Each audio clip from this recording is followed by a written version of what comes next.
E aí, pessoal, tudo certo com vocês? Na aula de hoje estarei resolvendo os exercícios da semana 1 do PET volume 6. Então, vamos lá? No primeiro exercício, turma, fala que Bertolete, enquanto servia a expedição de Napoleão no Egito, observou que nas margens dos lagos salgados havia, como resultado da evaporação da água da solução salina, a presença de carbonato de cálcio no sedimento. Era perfeitamente conhecido o fato de que em laboratório ocorria o processo espontâneo. Aí apresentou para a gente o processo que ocorria em laboratório, onde o carbonato de sódio reagia com o cloreto de cálcio, formando carbonato de cálcio e também 2 mols de cloreto de sódio, ok?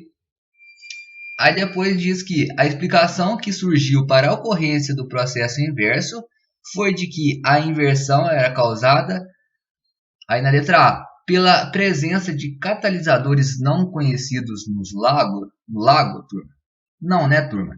Os catalisadores, eles não afetam o equilíbrio químico, tá certo? Os catalisadores, eles só aumentam a velocidade das reações, tá certo? Então a letra A gente ignora. Letra B. A letra B fala por variações da pressão barométrica nessa região. O exercício aqui falou alguma coisa sobre pressão, galera? Não, né? Então a letra B a gente ignora também. E a letra C. E também outro fator que a gente pode ignorar a letra B é que não tem nada, nenhum gás aqui, ó. Nenhum desses componentes aqui, eles são gases, tá, pessoal? E na letra C, fala pela pequena solubilidade do cloreto de cálcio em água. A gente viu alguma coisa que fala sobre solubilidade aqui, turma? Não, né? E a solubilidade, ela não influencia no equilíbrio químico, tá certo? Solubilidade não é um fator que afeta o equilíbrio químico, tá certo? Então a letra C a gente ignora também. E na letra D? Na letra D fala pelo grande excesso de cloreto de sódio no lago salgado. Se a gente tiver excesso de alguma substância, isso pode afetar o equilíbrio químico sim, né, pessoal? Se a gente aumenta a concentração de uma determinada espécie, a gente viu que a gente ora desloca o equilíbrio para a direita, ora desloca o equilíbrio para a esquerda. Ora a gente favorece a reação direta e ora a gente favorece a reação indireta, ok? Então, vamos analisar a reação ali, né? E outra coisa importante é que falou aqui, ó, lagos salgados, pessoal. Lagos salgados têm grande concentração de NaCl, cloreto de sódio.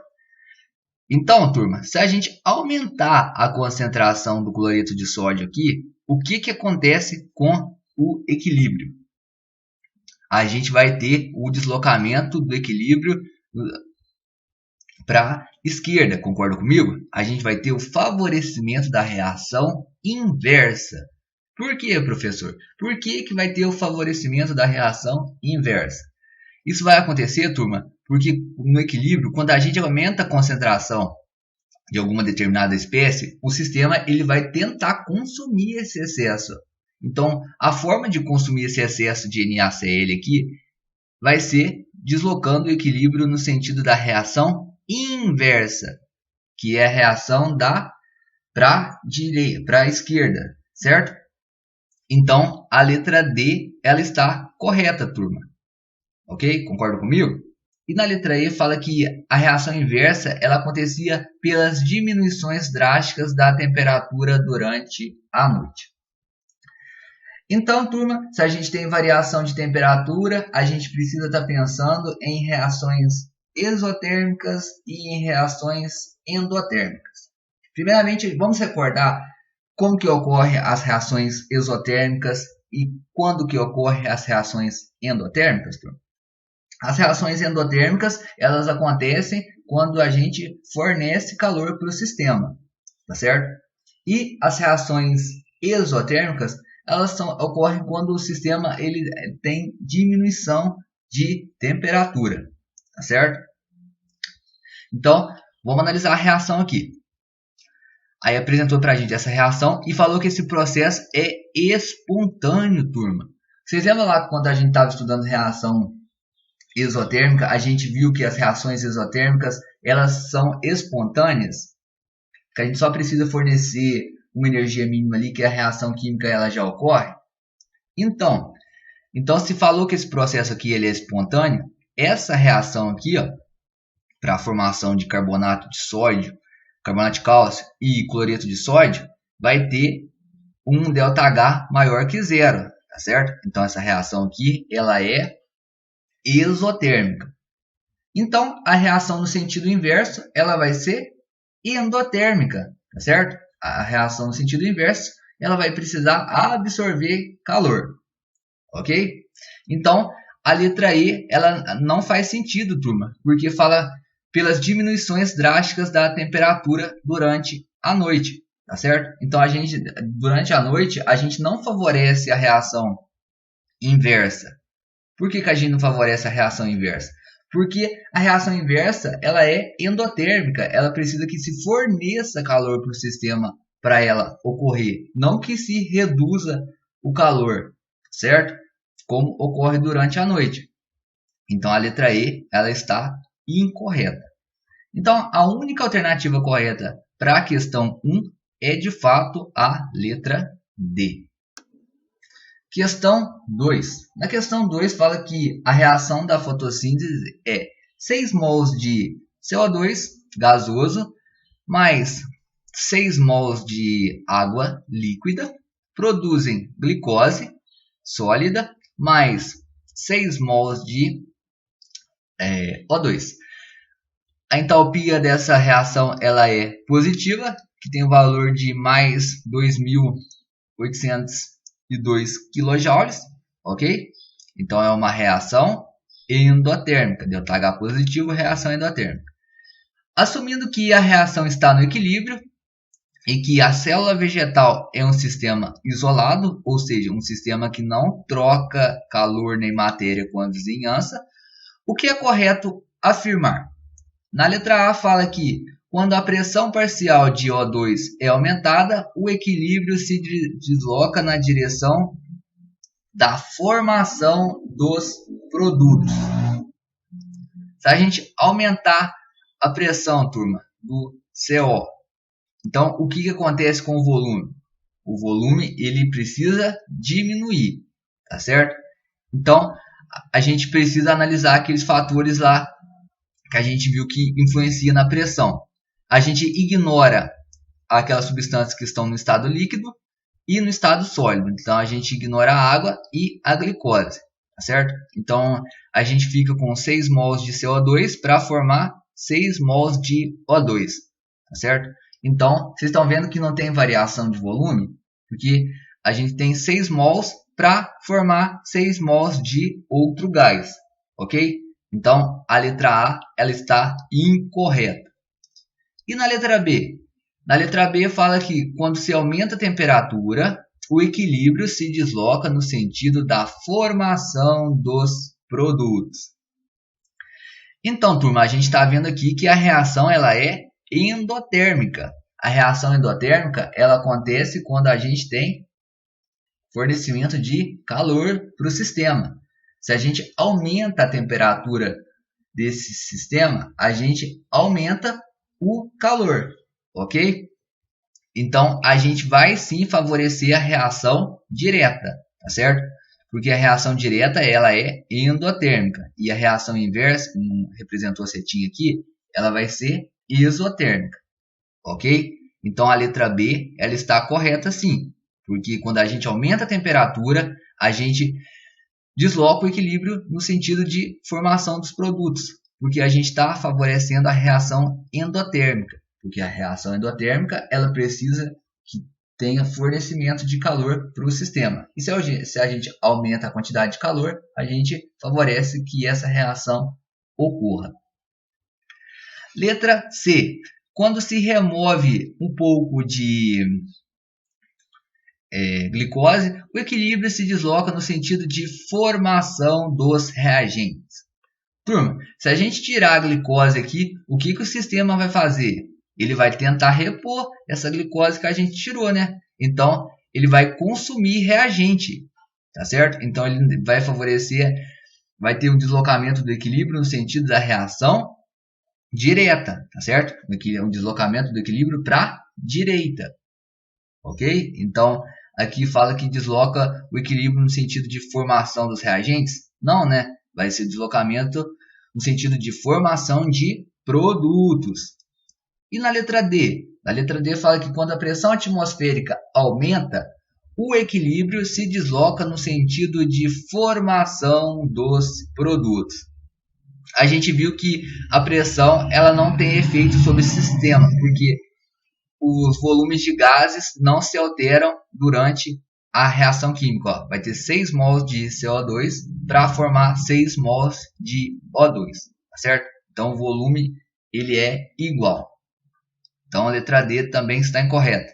E na letra E, fala que a adição de água desloca o equilíbrio no sentido dos reagentes. Se a gente aumentar a concentração de água aqui, o que o sistema vai fazer? O sistema vai tentar consumir esse excesso de água, né? Então vai ter o deslocamento no sentido de consumir esses reagentes. Então o deslocamento é para a direita, concorda comigo? Então, a reação direta ela é favorecida. Então, a letra E ela também está incorreta. Então, a única alternativa correta para a questão 2 é, de fato, a letra B. Questão 3. Na questão 3 fala que os óculos fotocromáticos possuem lentes que contêm cristais de cloreto de prata, que é o AgCl, incorporados diretamente ao vidro. Quando a radiação ultravioleta do Sol atinge os cristais de AgCl, as lentes escurecem. E em ambientes escuros, elas clareiam de acordo com a reação. Aqui a gente tem o cloreto de prata, o AgCl, que é transparente. Com a energia luminosa, pessoal, ele vai estar se decompondo em prata e cloro. E visto que essa prata aqui, ela é escura. Tá certo, pessoal? Aí, de acordo com o texto e seus conhecimentos, assinale a alternativa incorreta. Aí fala que, letra A, o aumento da incidência de luz desloca o equilíbrio para a direita, fazendo a lente escurecer. Na letra A fala que o aumento da incidência de luz desloca o equilíbrio para a direita, fazendo a lente escurecer. Vamos ver, turma? Se a gente aumentar a quantidade de luz aqui, ó, então o sistema ele vai tentar diminuir essa quantidade de luz, não vai? Então, ó, como que ele pode diminuir essa quantidade de luz? É consumindo essa luz, não é? Então, vai ter o favorecimento da reação direta, certo? O equilíbrio, então, vai ser deslocado para a direita. Concorda comigo? Então, a letra A ela está correta. Letra B. Os átomos de prata se recombinam com os átomos de cloro para formar a AgCl, que é o cloreto de prata, absorvendo energia. Não é, né, pessoal? Ó, a prata se une ao cloro, mas não tem absorção de energia, certo? A absorção de energia ela tem aqui nos reagentes, ó, porque aqui sim o sistema ele absorve energia para romper a ligação entre o cloro e a prata, tá certo? Agora, para formar o cloreto de prata, a gente não tem absorção de energia. Estão vendo? Então, a letra B ela está incorreta. E a letra C? A letra C fala que os óculos fotocromáticos representam um exemplo do princípio de Le Chatelier. Faz sentido, né, pessoal? Quando a gente aumenta a energia luminosa, a gente desloca o equilíbrio no sentido. Quando a gente diminui essa energia luminosa, a gente desloca o equilíbrio em outro sentido. Então, isso é um exemplo do princípio de Le Chatelier. Quando a gente altera algum fator ali no equilíbrio químico, a gente promove um deslocamento no equilíbrio de forma que o sistema ele tende a se restabelecer esse equilíbrio. Então, a letra C ela é uma alternativa correta. E a letra D.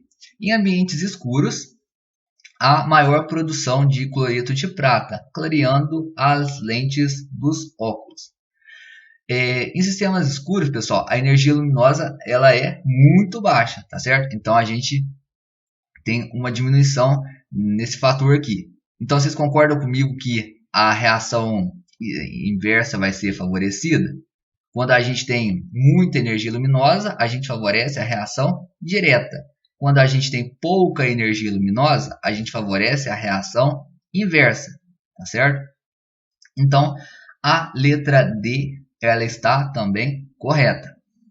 E a letra E? A letra E fala que o aumento da concentração de prata desloca o equilíbrio, favorecendo a produção de cloreto de prata. Isso é verdade, né, turma? Se a gente aumentar a concentração aqui de prata, o sistema vai tentar consumir esse excesso de prata. E como que ele vai consumir esse excesso de prata? Ele vai estar formando ali cloreto de prata. Então a gente tem um deslocamento do equilíbrio para a esquerda. Então a gente vai ter o favorecimento da reação inversa. Então, a letra E, ela está correta. Então, a única alternativa incorreta que a gente viu é a letra B. Questão 4. Na questão 4 fala que uma das principais fontes de fertilizantes é a amônia, que é o NH3, obtida pelo processo Haber, através da reação onde a gente tem o gás nitrogênio reagindo com 3 mols de H2, produzindo 2 mols de NH3. E o ΔH dessa reação ele é negativo, indicando que essa reação libera calor. Então essa reação ela é exotérmica e o valor da entalpia é menos 26,2 quilocalorias. Aí fala que, considerando que a reação ela esteja em equilíbrio, para se aumentar a concentração de NH3, deve-se. Então, turma, a gente quer que essa reação ela aumente a produção de NH3, tá certo? Então, a gente precisa estar favorecendo a reação direta, tá certo? Porque a reação direta a gente tem a produção de NH3, enquanto a reação inversa a gente tem a produção de N2 e H2, ok? Então, na letra A fala que aumentar a temperatura do sistema não vai ser, né, turma? Porque a reação ela é exotérmica. Aqui, ó, esse ΔH aqui, ele corresponde à reação no sentido direto, tá certo? Então, se a gente aumentar a temperatura do sistema, a gente favorece a reação endotérmica, que é aquela reação no sentido inverso. Então, a letra A ela é uma alternativa incorreta. E na letra B? Na letra B fala que aumentar a pressão do sistema. Então, para a gente analisar a pressão, a gente analisa somente quem está no estado gasoso, certo, turma? Então, a gente tem aqui substância no estado gasoso, substância no estado gasoso, também substância no estado gasoso. Então, todos estão no estado gasoso. Quando a gente aumenta a pressão, turma, o que acontece com o volume? O volume, ele diminui, tá certo? Então, a reação que vai ser favorecida, turma, quando a gente aumentar a pressão, vai ser aquela reação onde a gente tem a diminuição de volume. Concorda comigo? Então, aqui a gente tem 1 mol de gás e aqui a gente tem 3 mols de gás. Então, a gente soma isso. 1 mais 3, 4. Então, nos reagentes a gente tem 4 mols de gás. E nos produtos aqui? Nos produtos a gente tem 2 mols de gás só. Então, vocês estão vendo que o volume ele vai estar diminuindo? Vai ter 4 mols para formar 2. Então, a gente tem uma redução de volume na reação direta, ok? Então, se a gente aumentar a pressão do sistema, a gente vai favorecer essa reação. Concorda comigo, turma? Quando a gente aumenta a pressão do sistema, a gente favorece aquela reação onde a gente tem diminuição de volume. Então, sim, a gente vai ter o favorecimento da reação direta nesse caso. Então, a gente vai ter uma maior produção de NH3. Então, a letra B ela está correta, turma. E na letra D, se a gente reduzir a pressão do sistema. Se a gente reduzir a pressão do sistema, a gente vai favorecer aquela reação onde a gente tem um aumento de volume, que é a reação inversa, onde a gente tinha 2 mols de gás para formar 4 mols de gases. Beleza? Então a letra C, ela é incorreta. E na letra D fala que retirar N2. Se a gente retirar N2, turma, o sistema vai tentar recompor esse N2, né? Então, a gente vai ter o deslocamento do equilíbrio no sentido da reação inversa, tá certo? O equilíbrio vai ser deslocado para a esquerda. Então, não vai ter uma maior produção de NH3. Letra D, então, incorreta. E na letra E? Na letra E fala para a gente manter a pressão do sistema constante. Se a gente manter a pressão do sistema constante, a gente não vai ter favorecimento na produção de NH3, tá certo, pessoal? A gente precisa aumentar a pressão, não mantê-la constante. Então, a letra E, ela está incorreta também. Então, a única alternativa correta realmente é a letra B, que a gente precisa estar aumentando a pressão do sistema para que tenha uma maior concentração de NH3. Questão 5. Na questão 5 fala que a ozonosfera, que é aquela camada gasosa, composta principalmente por ozônio, que é o O3, filtra boa parte dos raios ultravioletas emitidos pelo Sol. A reação que descreve a formação de ozônio está abaixo. Aqui a gente tem a reação onde 3 mols de O2 produzem 2 mols de O3, onde esse O2 aqui é o gás oxigênio e o O3 é o gás ozônio. Aí falou que a entalpia dessa reação ela é maior que zero, ok? Essa variação de entalpia aqui, ela corresponde à reação direta, tá, turma?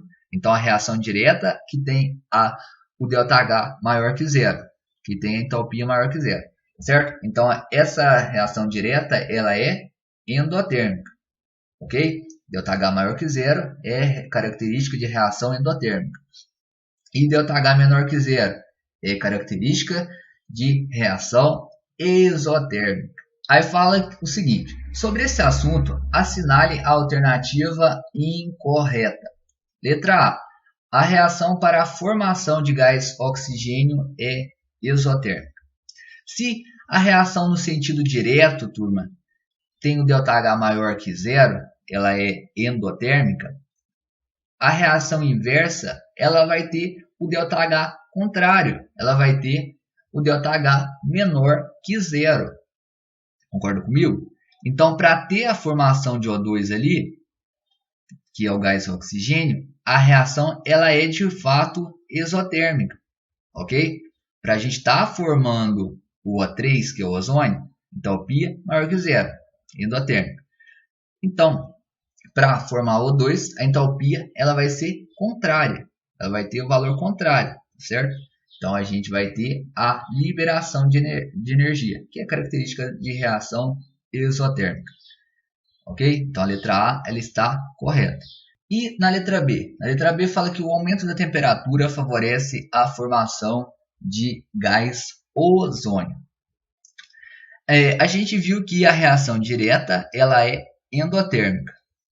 Nós vimos também que a reação endotérmica ela ocorre quando a gente tem aumento de temperatura, certo?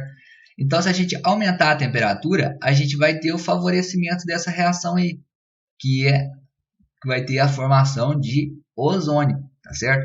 Então, a letra B ela está também correta. E na letra C? Na letra C fala que a diminuição da temperatura favorece a formação do gás ozônio? Não, né, turma? O aumento da temperatura que favorece a formação do gás ozônio. A diminuição da temperatura ela vai estar favorecendo aquela reação que é exotérmica, que é aquela reação de formação de O2. Ok? E na letra D? Na letra D fala que em um sistema fechado, o aumento do volume favorece o gás oxigênio. Será, turma?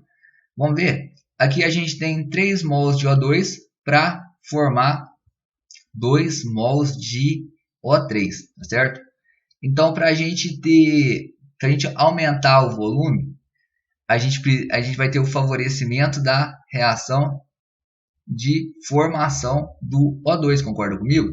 Se aqui a gente tem 2 mols para formar 3 mols, ok? Então a gente aumenta o volume, então a gente favorece aquela reação onde a gente vai ter aumento de volume, concorda comigo? Então vai ter o favorecimento da reação inversa, que vai estar formando ali o O2. Então a letra D ela está correta. E a letra E? A letra E fala que em um sistema fechado o aumento do volume favorece a formação de gás oxigênio. É a mesma coisa da letra B, da letra D, né, pessoal? Vocês estão vendo? Então a letra D ela está correta, a letra E consequentemente está correta também, porque diz a mesma coisa. Então a única alternativa correta é a letra C, que fala que a diminuição da temperatura favorece a formação do gás ozônio. Tá certo, pessoal? Isso não é verdade, porque a diminuição da temperatura ela favorece a formação de O2, porque a reação de formação de O2, que é a reação inversa, ela é isotérmica. Então as reações isotérmicas elas acontecem quando a gente tem diminuição da temperatura, ok? Então é isso, turma. Nossa aula terminando por aqui. Se vocês ficaram com dúvida em alguma coisa, peço que vocês me mandem mensagem lá no WhatsApp e tirem suas dúvidas. Até a próxima aula então e